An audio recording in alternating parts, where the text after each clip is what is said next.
أعوذ بالله من الشيطان الرجيم. بسم الله الرحمن الرحيم. ألم تر كيف فعل ربك بأصحاب الفيل؟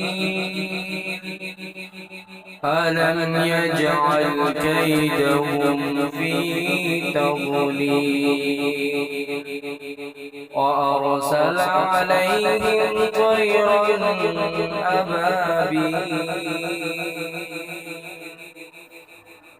ترميهم بحجارة من سجيل فجعلهم كعصف مأكول. صدق الله العظيم.